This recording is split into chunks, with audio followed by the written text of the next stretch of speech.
Trojan fans, welcome to another edition of the Peristyle Podcast. I'm your host, Ryan Abraham, joined alongside Mr. Connor Morrissette. We call him Triple Double. He's my buddy, my friend, my fellow masshole from New England. Connor, how you doing, buddy?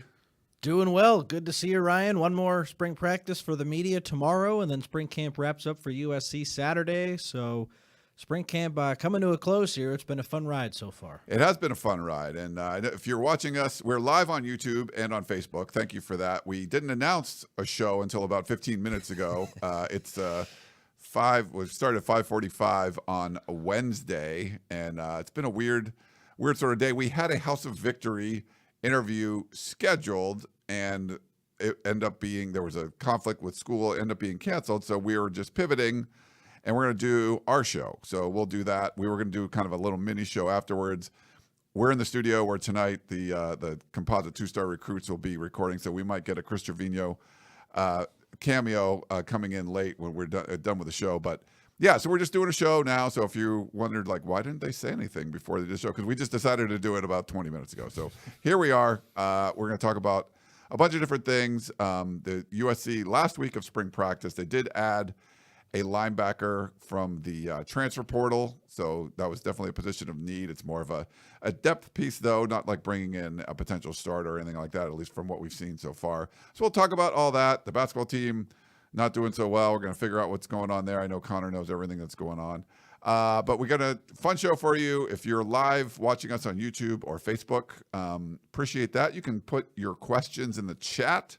If you have any questions about what's been going on with USC spring football, because we're also going to talk about the starting quarterback situation. You know, Connor asked Lincoln Riley about that. He gave a very definitive answer on that. So we'll talk about all those different kind of things and what we've been hearing and seeing out at practice. If you want to send us a question, you can email the show. We've had the same email address since 2008, I believe, podcast@uscfootball.com. So just let us know which show that's for, Ryan and Connor. That would work. You can also call or text us. So you can leave a voicemail or shoot us a text to 424-254-9141 is the number. And if you're listening to the podcast on Apple or Spotify, you can leave us a 5-star rating on either one of those platforms. And if you're on Apple, you can also leave us a 5-star review. We love to get those, and they're fun. We always try to read them on the air. It doesn't look like we've had I think looks like we have a new one here. I don't know. This is from a 5-star from La Palma. So I think, all right. Yeah, getting better every day. The team gets better every day. They're entertaining. They're informative. They are real, not phony. They work hard, and we get to see the fruits of their labor. So it was cool. I don't know if it's like haiku format or something, but it was the way it was like kind of a little poem. Love it. So thank you for the review, La Palma. But yeah, you can leave us a review. We'll read it. If it's a 5-star, we'll put it on the air. And if you're going to put some comments in there, we have comments from what's it called? We have comments from YouTube and from Facebook in there, and we'll put them up on the screen. So if you're watching us live or you're watching the replay, Saga puts in there. That was an old comment. We'll put the new one up there. My favorite linebacker. Is it not working? I don't know. We'll figure this out. So it doesn't look like that is. I'm seeing comments, but I'm not able to put them on the screen. Sorry, we put this together literally at the last minute. I'm not sure why. Some of these aren't working, but I'll figure that out as we're going. I want to thank our sponsor, Trader Joe's. They've been awesome to us over the years. I go to traderjoes.com. I was supposed to go earlier today, and I didn't get to, so I'll probably go after the show, go in the evening. But if you go to traderjoes.com, you can always get some great ideas.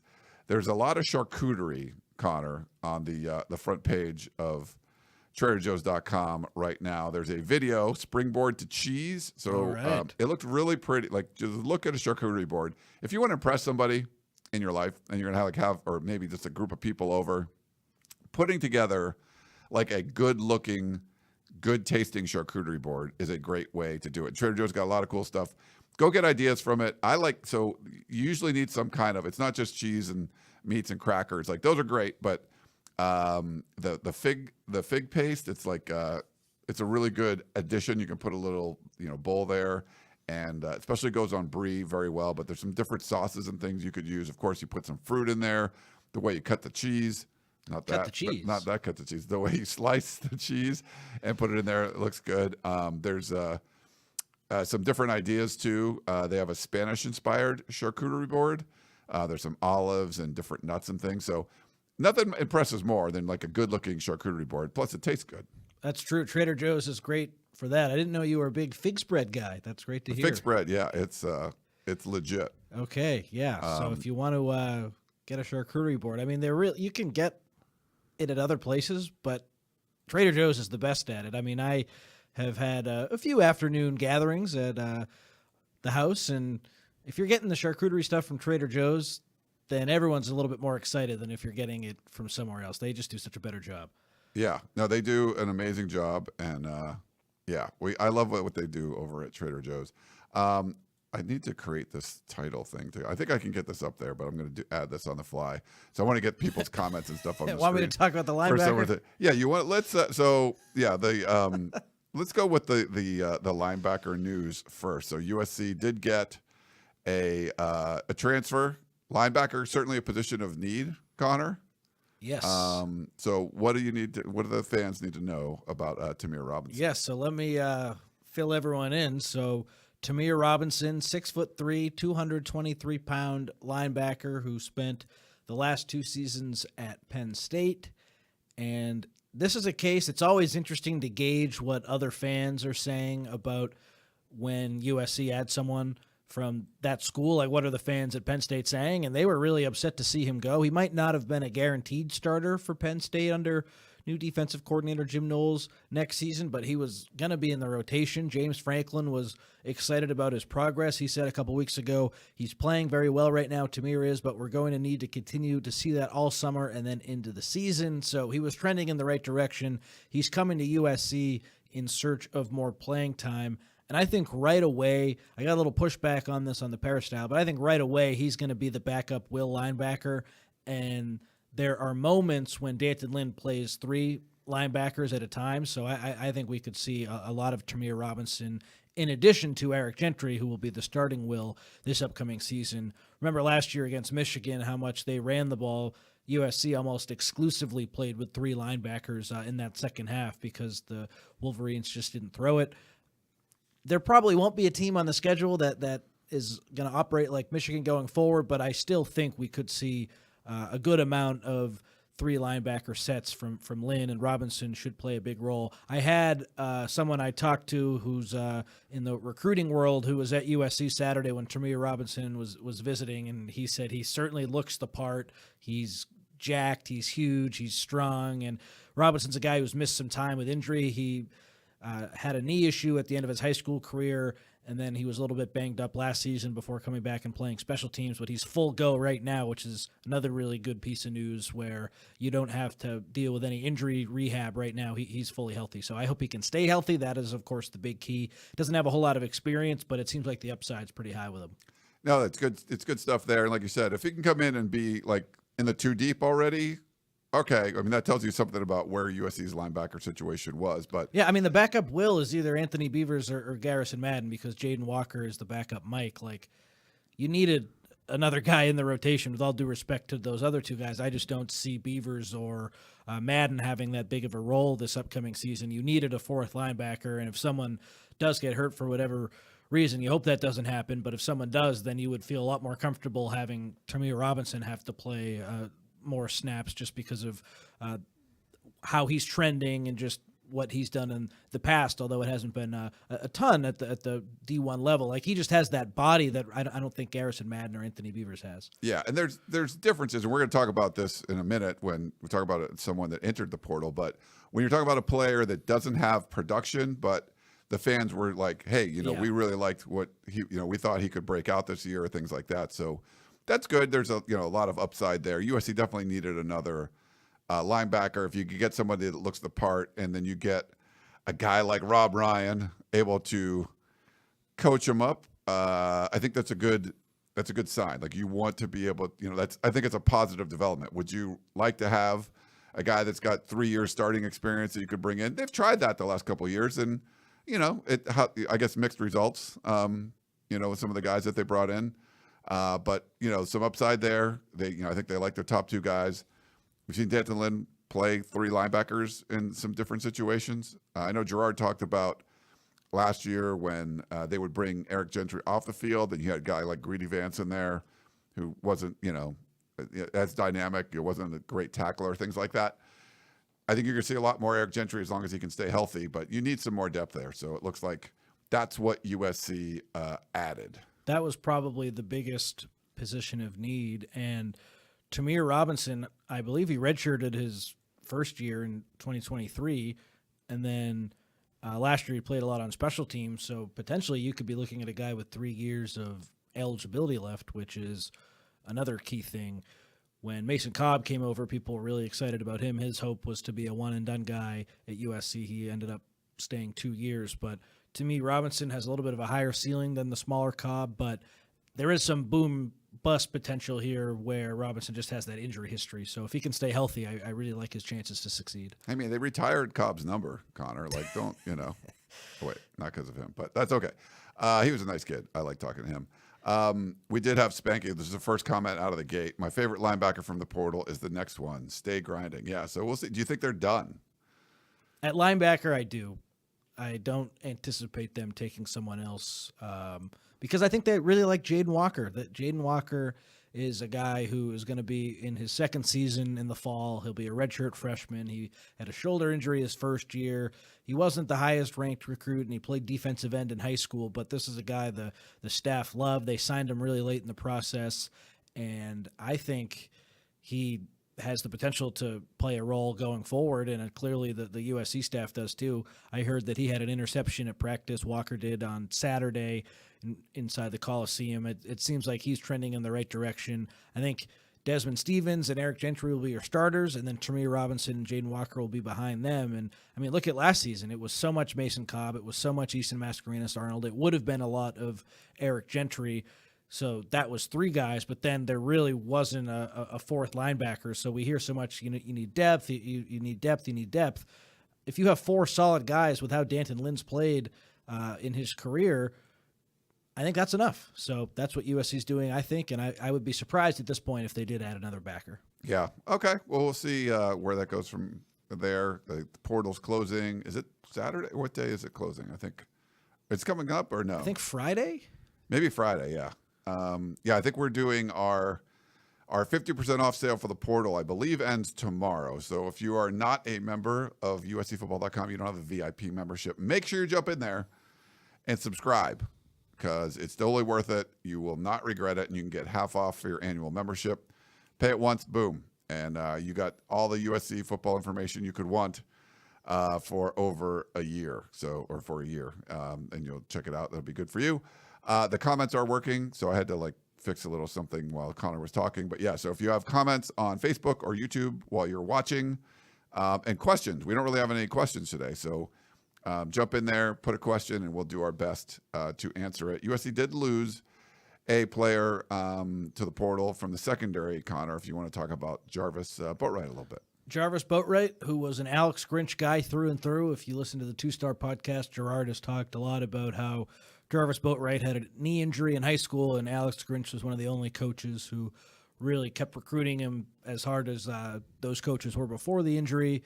He's no longer here now. Boatwright leaving makes a lot of sense because USC also took Kennedy Urlacher, the safety transfer from Notre Dame, who plays safety, so there just wasn't a spot for Boatwright. He'd been battling injuries, but we had seen him at every spring practice, even though he was in the yellow jersey, so we did not see him yesterday. And we asked around, hey, is there any reason we didn't see him? And then we found out that he was in the portal. Not really a big surprise, Ryan, with the ties to the previous staff. He hadn't played a lot. They recruited over him. So a guy who kind of like Lorenzo Cowan a little bit, just never really played. And it's understandable why someone like that would seek greener pastures. We got a comment from our buddy Gerard, G-Mart. Connor shaved. He did. I asked him, did you get a haircut? And he's like, no, I shaved. I'm like, oh, yeah, that's what it was. I meant to shave yesterday before instant analysis, but Didn't have enough time. We had some comments in instant analysis. So, Riley Sager is our new intern. She's doing a great job. Yeah. So her instant analysis are getting a little bit longer, so it's good. I think you guys went like over 16 minutes yesterday. Yes, she is tall. So we were on a slant yesterday, so she's still taller than me, but I was on the higher part of it, so I at least looked a little taller. That helps, which was good. But you got to stop hiring these tall people, Ryan. First it's Jack, then it's Riley. All these college kids are way taller than I am. What the hell?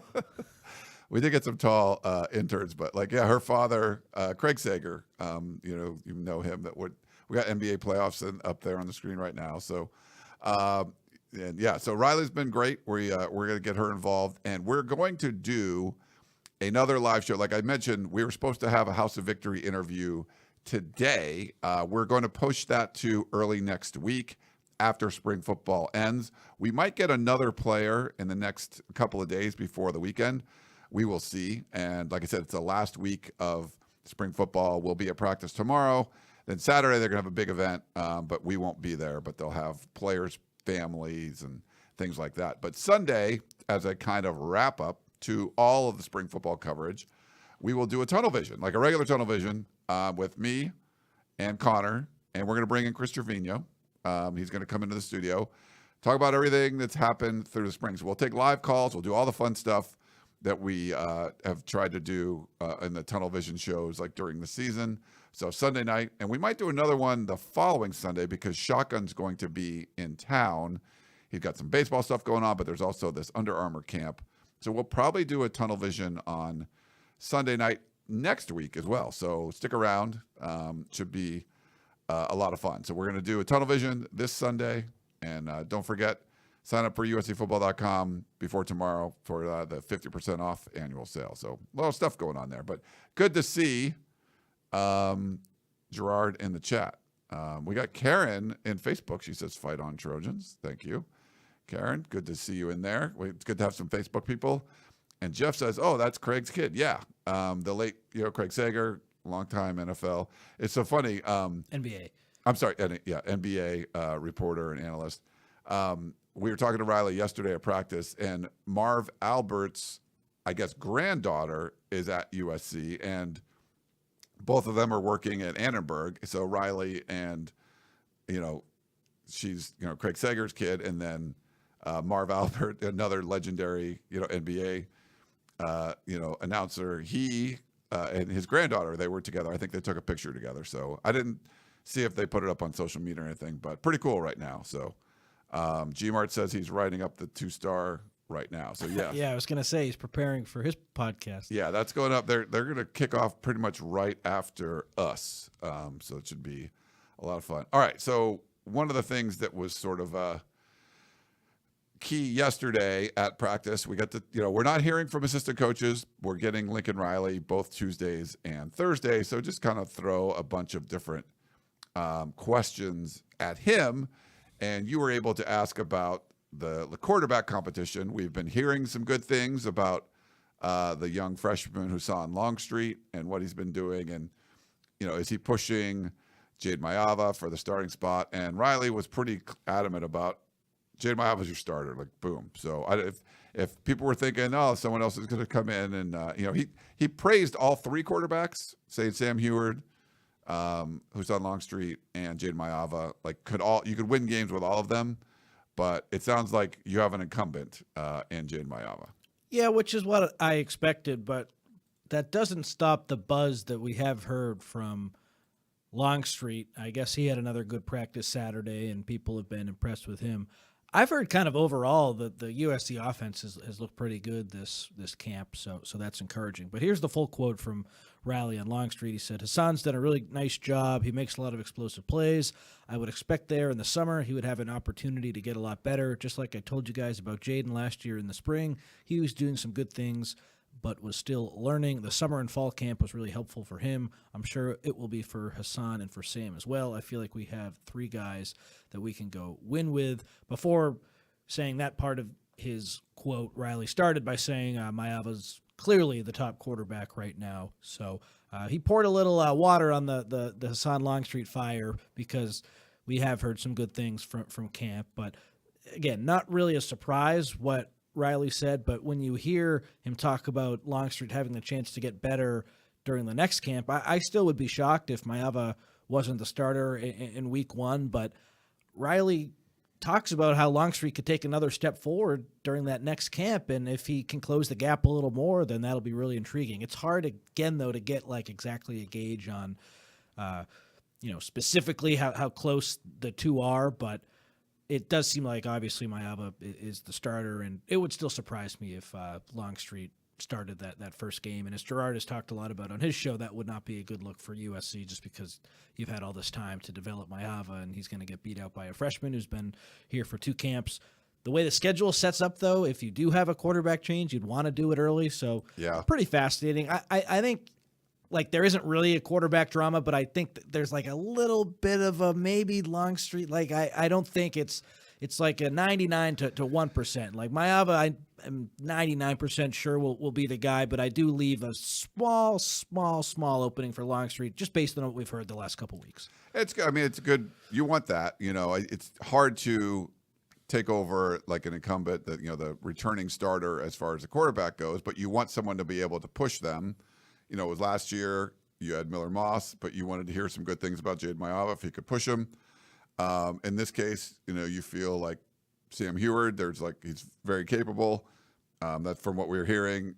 You don't know about the freshman coming in, and to hear like some positive things about him, that's at least okay. Well, if you had to put him in, it sounds like there's some confidence there, and maybe he will push Jade Maava. But as of now, Lincoln Riley's not taking any of that. He's like, nope, you got your starter, and that's where we're going to end it. Which is understandable, because if you really put pressure on Maava you don't right undermine now, him or anything, what does that do?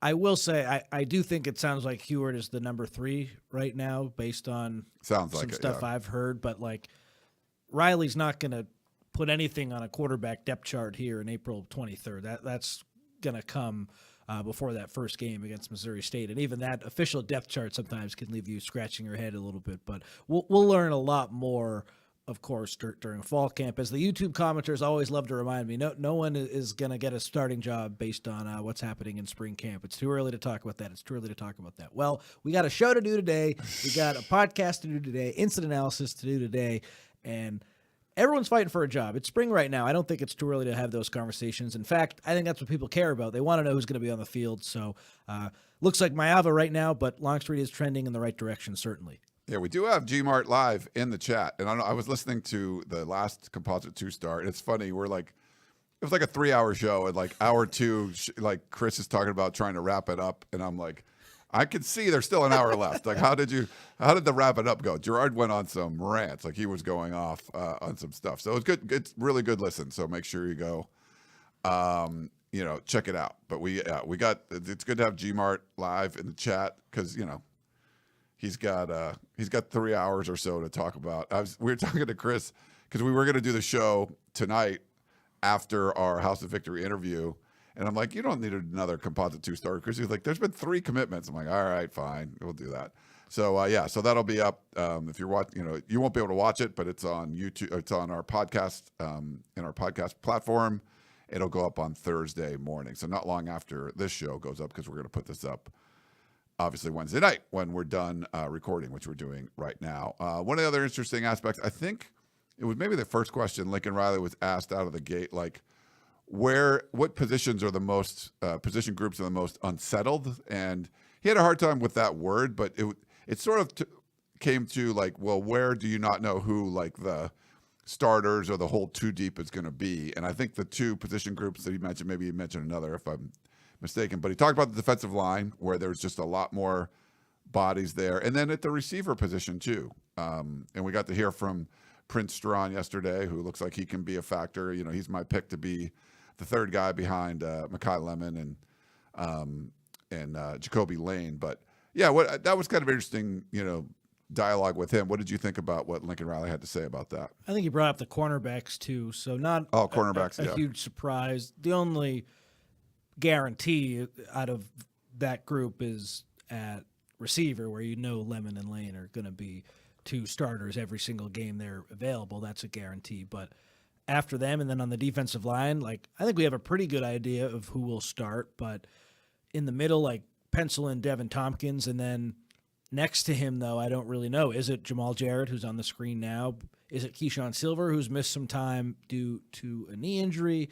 Is it someone else on the edges? It's an interesting battle where you like what you have, but you don't necessarily know the starters, especially with Anthony Lucas still rehabbing from an injury. So Riley does a really nice job of not talking about any positions he's concerned about. He'll always say at like the absolute worst thing he'll ever say is we're a little bit light on depth, as he said at the linebacker spot. So I don't think the term unsettled, like he kind of was bothered by that term. And he to him, he just wants to talk more about like what positions is the competition best at. And so it's cornerback right now where you have 3, maybe 4 guys really fighting for a spot. Defensive line where you like what you have and you're hoping the cream will rise to the top and you'll be able to figure out the best players to start. And then at receiver where you have your top 2 guys, but there's still some jostling, of course, going on behind them. So that's sort of how I took the question. And I do think overall, like you look at holes on the roster,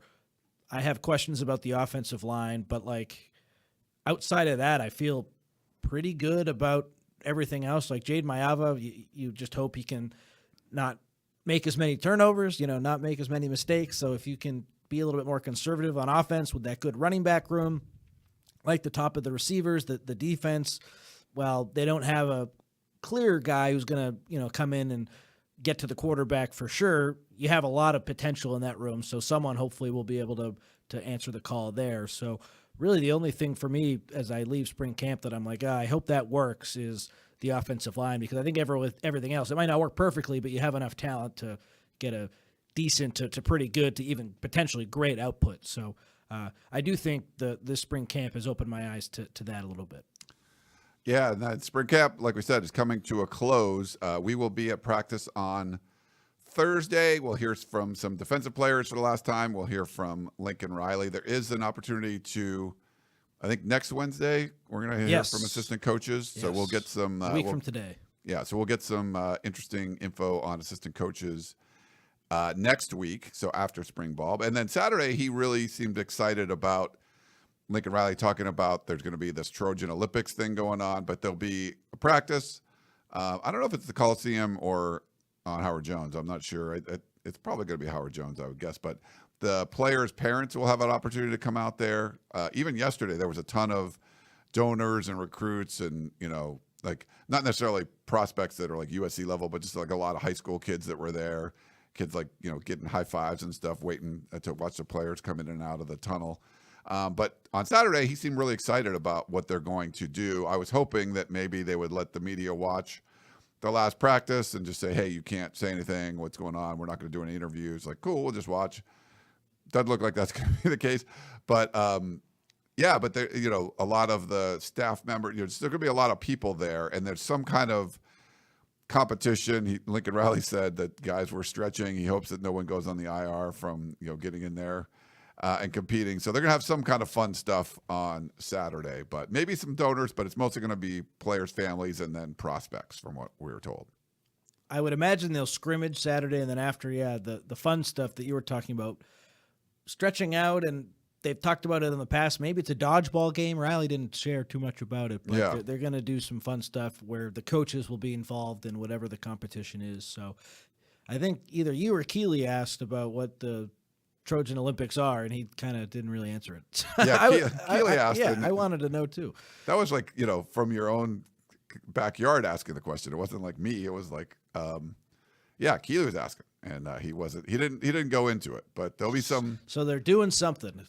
They are doing something. Jeff said, I guess I better up the donations if I want to watch. There was a lot of, there's not donors at every practice, I guess. Well, maybe there's but there were some yesterday, and there was some kind of presentation, and a bunch of different donors were at practice. But yes, if you want to be on those lists, I don't know if they're going to be able to watch on Saturday, but if you want to be on those lists, then being a high-profile donor to House of Victory and stuff would probably help, or just the athletic department in general. So we did hear from one high-profile donor who I'll keep anonymous before practice yesterday, who P member, he's on the P. Yes, who was blown away by Chad Bowden and USC's recruiting efforts. Apparently they had some donors come in and meet with the personnel staff, and this donor, this anonymous, very nice guy who I wish I could shout out on the show, but I don't know if he would want me to,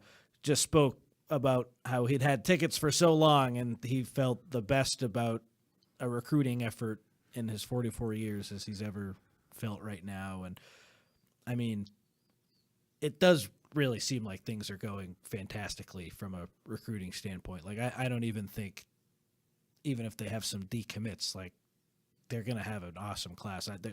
You know how I try to poke holes in everything. I can't poke holes in anything with this recruiting effort right now. They are doing a bang up 10 out of 10 phenomenal job. Yeah, they are. And shout out. He told us he's been on the P for over 20 years, I believe.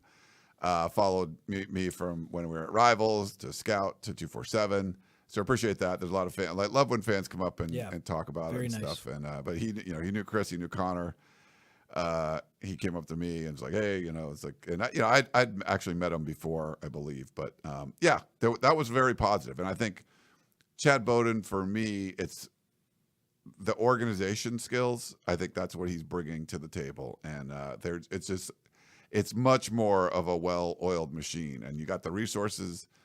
They're making a lot of the right decisions, and you're seeing results, and you got to follow through, obviously, and you're not going to see everyone sign until December, but they're doing all the right things right now, and that's what you want. Yeah, and you hope that D'Anton Lynn sticks around for a while. I think that's the biggest win of the offseason. Okay, probably the second biggest win. Retooling that personnel staff is the biggest, but like if D'Anton Lynn had left, then a lot of the progress that USC had made would have gone away. I think if you had to bring in a new defensive coordinator, maybe they would have hired from within. Who knows? But like if last year was as bad as it looked during some moments and Lynn like really had a tough time working with Lincoln Riley, he had an easy out to go to Penn State or maybe potentially go to the NFL, but he chose to stay. He re-signed with USC, or he renegotiated. He got a better deal. But like the fact that he's back when he easily could have left speaks volumes and makes me feel a lot better about this upcoming season, having him in the fold and having him so bought in, because again, like they didn't have the best year last season. The defense was better, but they still went 6-6. If Lynn was like, "Oh, I can't work with this guy. I can't do what I need to do. This isn't a good situation." He had an easy out, and he wanted to come back. He sees the vision. The personnel staff now is recruiting at a high level. So if Lynn does stick around for multiple years, the talent that he'll be working with will be better. That was a huge win too. That is something that I don't think's got enough play this offseason. Yeah, no, I agree with you there. Any other notes from practice you want to bring up? Riley highlighted Walker Lyons as someone who's standing out, or someone who's risen, or stock has risen the most this spring. So that's encouraging. It does still look like they might be bringing in a tight end from the transfer portal, or at least they're poking around a little bit. Lake McCree is hurt. Some of the younger guys have been banged up. So this spring, it's really only been Lyons and Walter Matthews. So they do have good numbers there with the 5 scholarship tight ends. Well, 6 if you count Carson Tabaracci, but he might be injury situation that will require him to miss a lot of time. Poor guys miss so much time. So I don't know if you can count on him, but from a numbers perspective, they do have a lot of tight ends, but I don't know how many guys will be available. So that might be why they're poking around the tight end market. But hearing Lyons is progressing well, I think a lot of fans will be happy to hear that. All right. Well, we can take a break real quick before we do. I just want to let everyone know. First of all, thank you, Connor. I'm writing in, I told people this last week or so, in a charity event to raise money to fight cancer, and it's called the Tour de Pier. It's been going on, I think, 15 years now, or it's pretty close, 14, something like that. Manhattan Beach Pier, May 18th, and I'm one of the satellite instructors. Basically, a big spin class, and there's 400 bikes out there. It's a lot of fun, and my goal. Every year, my goal was to raise $2,500, and I've been able to hit that and be one of the better fundraisers. And this year, I bumped it to $5,000, and I'm already over $5,000. So Connor put a donation in today. G-Mark, you're in the chat. You got to donate. Yeah, thank you for welcome for doing that. But if you're in, you can see on my Twitter account, Inside Troy. I put a link there. I have a link on the Peristyle message board, and I actually put it in the YouTube chat.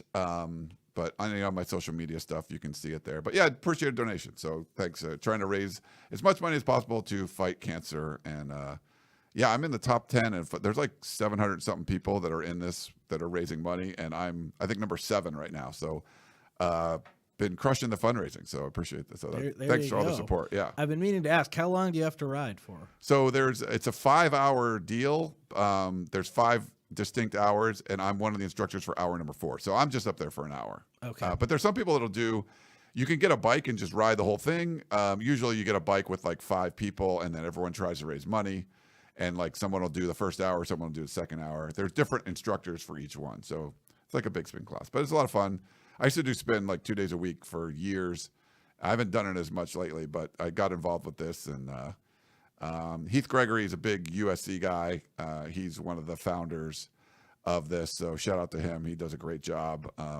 But yeah, there's a lot of USC connections in there. Jen Cohen was on the stage last year. I don't think she's doing it this year, but she was on stage. If you go to the Tour de Pier like video, she's in the main video, like the promo video and stuff. So, and was it last week? Was it Ted? I think Ted donated like $250 right out of the gate. So thank you for doing that.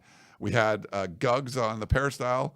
He donated $550, like crazy. And wow. And our friend John from Trader Joe's did the same. So over a $500 donation. So put up Trader Joe's again because making me look bad. No, you don't have to. It was great. So appreciate all that. Anything helps, yeah. It's cool. And I've just never raised this much money before, and they get really excited when you do it, and it's great. So it's a lot of fun doing that. So cool. All right, why don't we do this? Let's take a quick break. We're gonna a couple of topics, and we'll talk about, and then get to your questions from the chat. Back in a minute, everyone.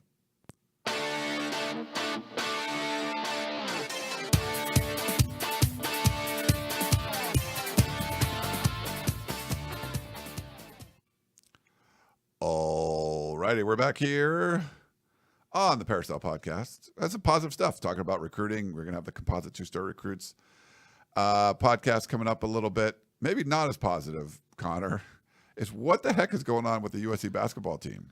Good question. You hire Eric Musselman, the whole team transfers out, you bring a whole new team in, you expect that's what you can build on. They only had one player returning, right, last year? And now it's like the same thing happened again. I will cut them a little slack. St. Thomas and Rashawn AG, it sounds like, are trying to get a waiver to play next season from the NCAA. St. Thomas, it always kind of seems like it was a long shot for him, so his initial waiver got turned down, and he's appealing. I have no idea what's going on with Rashawn AG, who should get another year due to playing junior college basketball. So it sounds like he's still having issues with the NCAA. So both of those guys enter the portal just to assess all of their options, because if the NCAA doesn't get back to them soon, like Eric Musselman and USC, they can't wait on those guys forever. So they have to add someone else to take their spot if they don't hear that they are eligible soon. So I understand that part of it, which is unfortunate. But yeah, it's not really good optically when you're trying to build a culture, build a foundation, and last year you have one guy return from the previous coaching staff, and that's Harrison Hornery. That's to be expected in this crazy world of college sports right now where everyone can enter the portal, different coach, people leave, I get it. But to only bring back one guy in year 2 when they did have a lot of guys who only had 1 year left, but Desmond Claude enters the portal yesterday. That was or 2 days ago. That was a huge blow.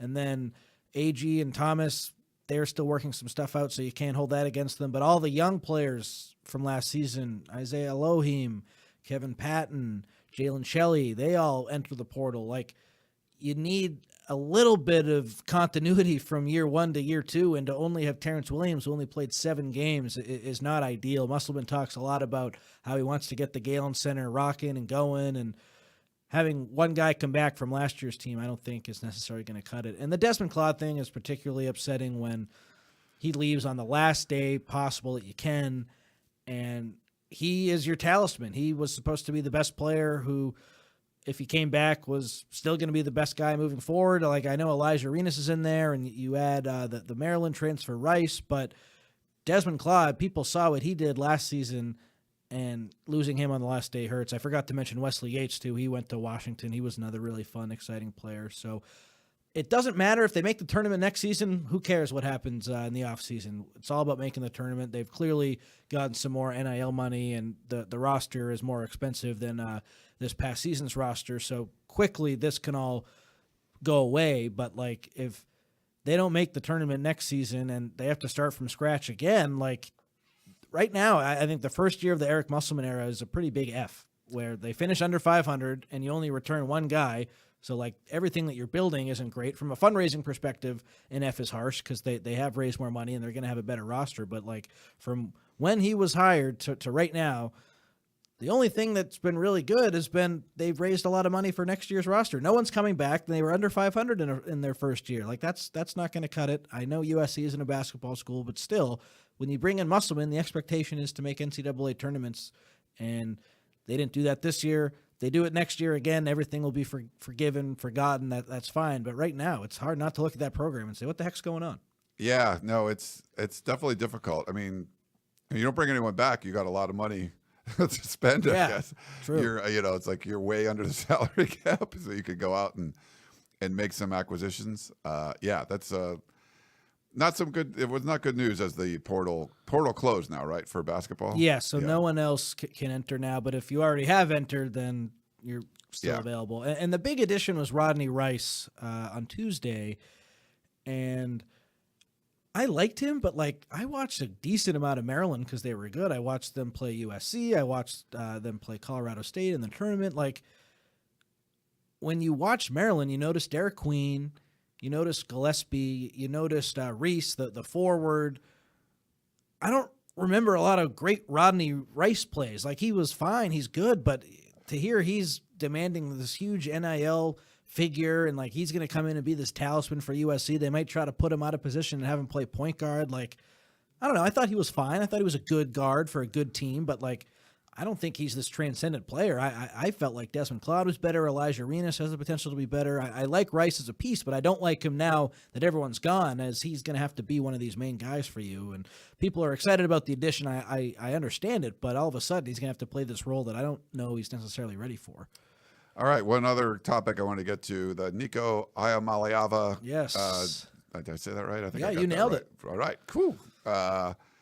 Basically a trade. Joey Aguilar, who transferred to UCLA, thought he was going to be the starting quarterback from Appalachian State. Tennessee needed a quarterback when Nico leaves.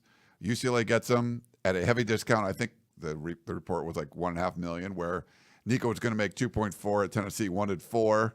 Reportedly, he's going to get less. So I think cautionary tale, like, don't, he already signed a huge NIL deal. Like, I think he had a really good NIL deal, and you wanted more, you end up getting less. So that made, cautionary tale there. That can happen. He made a bad choice, or his camp made a bad choice. He's got to live with it. You want to know what his camp's saying, though? In LA, he'll have more marketing opportunities, so he'll make that money back. Now, he'll also... Do you buy that? No, because he's going to pay more in taxes, too. So, no, he's making less money. Like, the point is you want to be an NFL quarterback, where that's where you're going to make a lot more money. But in the short term, they took a huge hit. Like, this was a complete gaffe. There's no way you can spin it. His camp messed up big time. This was a horrible decision as far as if you're trying to make more money. And that seems what they were doing. So whatever. But Joe Aguilar now, like, he's kind of screwed, right? Because he comes in. He's kind of this gunslinger guy. Tennessee needed somebody, and he goes there. And I think that's a really cool move for Tennessee. But to see this sort of like trade of quarterbacks at this level is kind of fun. Really fun. I didn't know if Tennessee was going to seriously look at him, and then like 12 hours later, he committed there. Yeah, so that's awesome. And Nico is going to make a little bit less, as you said, at UCLA. Maybe not even a little, probably quite a bit less. But Aguilar was signed at Tennessee to the same deal that he had at UCLA. I felt bad for him when this all happened, but like him going and making the same amount of money and landing at a spot where he has a chance to start in the SEC, that's about as good of a landing spot as you could possibly have for a guy who I thought got kind of screwed. They were in the playoffs last year, Yeah. So I was happy to see that, and I do think nationally Tennessee will have more fans than UCLA this year. That's for sure. A little bit. But, this does make UCLA more relevant as far as like, yeah, but I mean, people want to watch Nico. I don't know. Like, what do you think about them?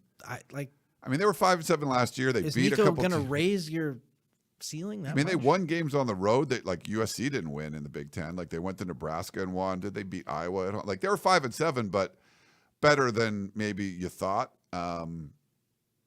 But they're probably going to be in the similar range. Like I don't think Nico makes them a 8-win team or something like that. But probably a little better than you thought for year one of Deshaun Foster after hiring him so late in the process with Chip Kelly leaving to go win a national title at Ohio State. But at least you're going to like be interested in what they're doing. But I think Joey Aguilar has a chance to be like a folk hero in Tennessee. Yeah.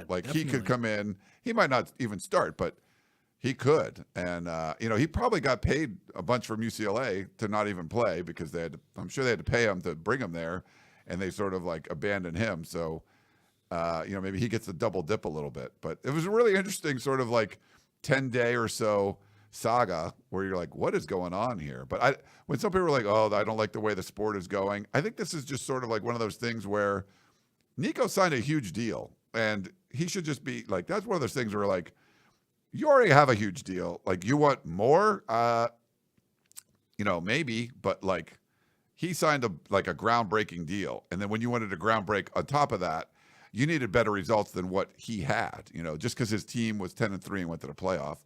If he was just, if he was like Patrick Mahomes, you're like, all right, he needs $4 million. Like, okay, we'll do it. But they were sort of like, I think Tennessee was sort of like happy to get out of that contract even because there's like, yeah, we're paying $2.5 million for this guy. And he's like, he's okay. Like he's not great. So I think Tennessee's probably, you don't want to be left at the altar like that, but I think Tennessee's feeling a lot better than like Nico's camp is right now. Yeah, I think though, like if he hadn't have held out, like the holdout is what made it so bad.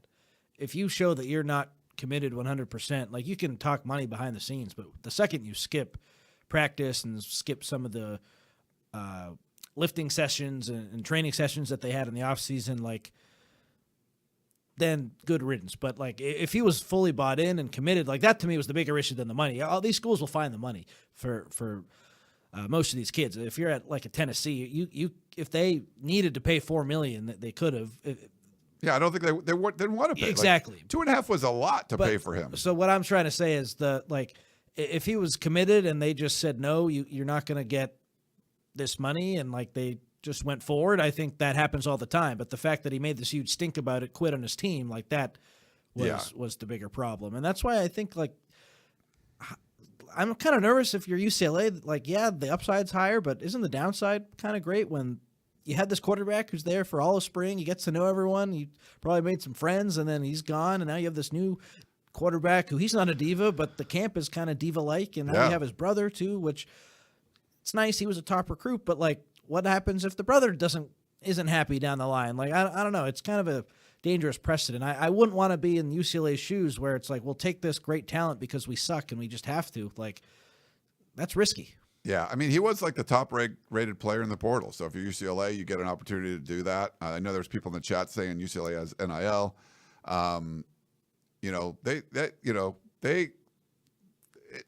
There wasn't a lot of landing spots, so you didn't have to overpay for him.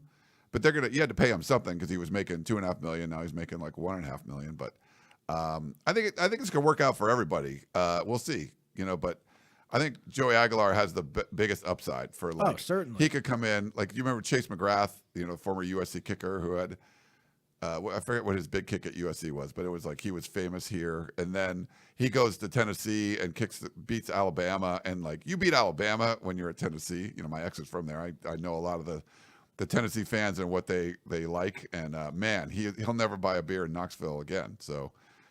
He's beloved for hitting that kick. So Joey Aguilar could do the same sort of thing. It was like Pavia too, right? Like when Pavia comes in and beats Bama.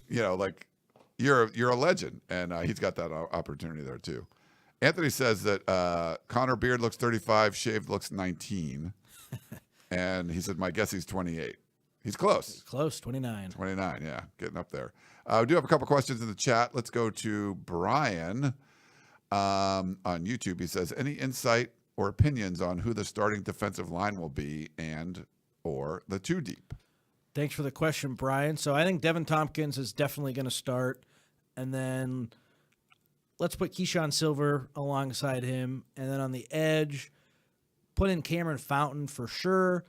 And then it will depend on who impresses the most or if Anthony Lucas is healthy enough to factor into it. It'll either be Anthony Lucas, Braylon Shelby, or potentially Jakeem Stewart. So that's three guys. Sorry to not have a better guess. If I had to guess right now, I'd say Shelby, but I do think Jakeem is going to end up playing a lot, and he could be rotated all around there. Jamal Jarrett should be on the two deep. Kobe Pepe should, if he's not going to be on the two deep, should still play a good amount just based on what he did last season.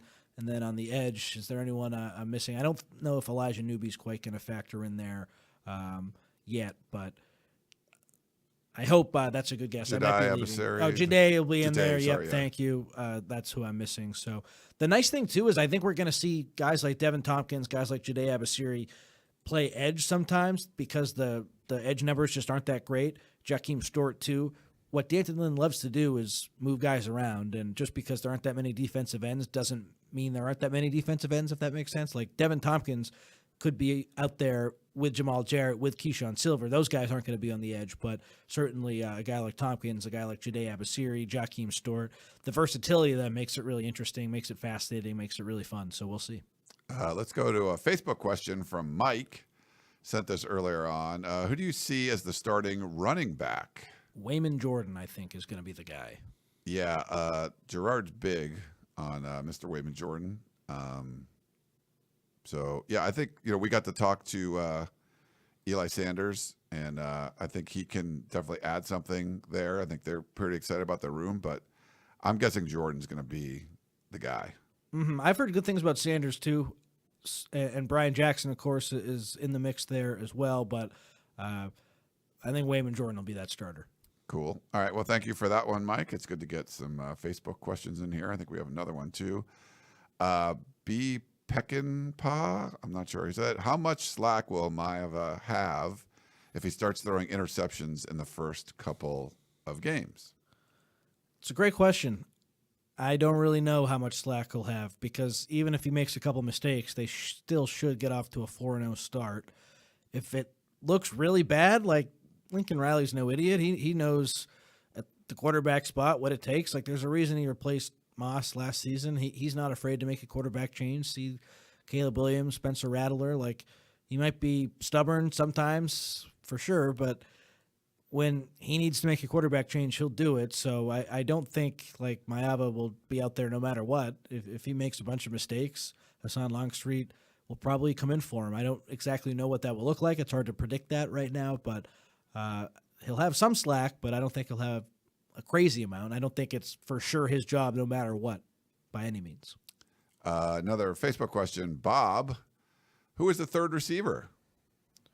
Probably Prince Strawn right now, the Boise State transfer. USC supposedly going to have Trevor Pena, the Syracuse slot receiver, transfer in for a visit, but he has been an NIL guy from the jump, so he's going to visit Miami too. I feel like Miami will pay him a lot to go there, but we'll see. Don't rule anything out with USC, especially if they're able to host him for a visit. So if he comes in, I think he would slot in as that third guy, but right now it looks like Prince Strawn. Yeah, he was really impressive yesterday talking about his journey from the Bahamas and, practicing. Basically, they didn't have organized football, so he had different host families. I think 3 different host families, like one of his dad's college roommates or something, with hosting him at one point. But him and his brother would run routes, and his dad would throw passes, and his sisters would act as the defense. So whatever you can do, it's almost like you're on those guys on Mormon missions, and they're trying to get in football shape and throw the football around or whatever. So it sounded like that's what he was doing. But it was really, really cool look, sounding kid and big dude. I think he's got a really good chance to be the third receiver. So listen to the interview. We put it up on our YouTube channel if you haven't heard it yet. Jeff, do coaches still get a 3-year cycle to prove themselves in the NIL era? unless it's awful, or you make a violation or something, I think so. Off the top of my head, are there guys who've gotten fired at high-profile spots for less time? I mean, there's some, like with some of the SEC, there's some SEC guys that didn't get not a lot of rope. I'm trying to blank on who some of the, like the Auburn hired somebody. Yeah, Brian Harsin or whatever. Yeah, like that just didn't work. work. Yeah, if you just totally flame out and not a culture fit. So yeah, he wasn't a culture fit, and he wasn't recruit. Like you have to recruit, and he was more of a like our kind of guys and build the thing. And yeah, you have to embrace. I think there's older school coaches that are like, this isn't the way I want this to go. And then you have younger guys, like the guy at Syracuse, right? Like Fran Brown, baby. Like he comes in and win 10 games his first year. I think you have to. It puts some pressure because with the portal, you can turn things around really quickly. The Purdue coach only got 2 years. Ryan Walters, 4-8, 1-11. See ya. So if you really stink, you're probably gone. Yeah, it doesn't like make. I don't think it changes too much, but the expectations of you can take a team and with the portal turn it around quickly. What happened with Kirk Cignetti and Indiana? Like that's that can happen. Even Lincoln Riley, they went from 4-8 to 11 wins in 1 year through the portal. Troy Taylor got 2 years at Stanford, but he harassed a woman, right? So yeah, well, he came out and like denied that or whatever, but whatever. Like they weren't very good, and it's just, but it's tough too because the Bay Area schools are getting rated right now in the portal. Like Cal's like top 5 running backs are gone. Like Oklahoma took their top 2 running backs. Stuff like that. Like it's tough to overcome. Like Justin Wilcox's been there a while, but how do you lose like your top 5 running backs? And some of it's just like buying into the program and everything. I would say, if anything, maybe does the NIL cycle like make the rope shorter, right? Like kind of what you're saying with the portal, you can flip stuff quicker. So. Yeah. If you don't flip it, like, are you going to flip it? Or at least show progress where like Troy Taylor 3-9, Ryan Walters 4-8, 1-11. Like, okay, clearly this isn't going in the right direction. You pull the plug. So yeah. Because you can't, like, it's not like, well, we need that 3rd or 4th recruiting class. Like, just go get those dudes. And especially if the administration feels like, because Purdue has money, like they have money, they're getting Big Ten money. If they feel like they've bought in and they had the resources behind the coach, and you go 1-11, like, yeah, this isn't going to work. So I think you're right. I think the leash is shorter because as long as like they're not one hand tied behind their back, or in some cases like both hands tied to their feet behind their back, there's nothing they can do. It's like, all right. But if you feel like you have resources and they just haven't been able to turn things around, coaches that can do it. Indiana is not some power, and you just get a guy that knows what he's doing. We have a good drop for Kirk Cignetti. He was like, let me see if we got it here. Like, he knows the score. He gets the women. Cignetti kills. Yeah, that was like our drop for the. What's that from? The podcast of champions. Like Kirk Cignetti. But who said that? Oh wait, they set it up. Someone did the drops for us. Oh, they send us stuff. But we have a whole bunch of like Cignetti drops, and but it was great because he just came in and murdered people. Like UCLA had one horrible game last year, and it was the Indiana game at home. They got absolutely curb stomped early in the year. So, but you see that, and you're like, okay, so he came from James Madison, brought a bunch of his dudes, other guys from the portal, and won right away. And so I think your leash is shorter because if you do things right, you can, and you have the resources, you can get players, you can turn things around, and at least be competent. Like if you're 1-11, like, no, that's not going to work. And then on the flip side, if the investment in you is a ton and it's hard to fire you, that probably buys you some more time. Yeah. SoCal weddings question. We do not have a top 10 quarterback, nor do we have an experienced offensive line and defensive line. What is a fair amount of wins that, if reached, would be considered to be a successful year? I think 9-3 is an unquestionable success. Okay. I think that's right. You're knocking on the door of the playoffs potentially. Could even potentially get in, right? Yeah. No, I mean, yes. I would say, yeah, potentially getting in, but you're knocking on the door for sure. So, yeah, I think that would be a success. But you have 2 really tough games at Oregon, at Notre Dame. like 2 playoff teams. Outside of that, like, games that are, you can win. They just lost a bunch of games they shouldn't have lost last year. Yeah, but their issue, like, they got to show it on the road. Yeah, win some games on the road. The UCLA game doesn't count. No. I think 8-4 would be a success, but I know a lot of people don't think that's good enough. So No. I mean, winning 2 more games than he did the year before, like, I don't know how that isn't, but some people that's not good enough. So I think we can all agree on 9-3. Okay. Anthony, we'll do one last one. Connor, any news on the defensive line, the DL High School out of Inglewood, and does USC have interest? So I think he's talking about Elijah Harmon, who's in 2027. Wow, we got a 2027. Let's save that for the composite 2-star. he was at USC a couple weeks ago. Yeah, I think they're certainly in the mix. 24/7 updated their 2027 rankings today, and Harmon's the number 172 guy nationally. So clearly a big-time guy who's been at USC. I think there's definitely mutual interest. And the way USC is recruiting locally right now, it would be I'd be surprised if he wasn't at USC. So the fact that they're on him early with this new staff is good. And, yeah, I think there's definitely mutual interest.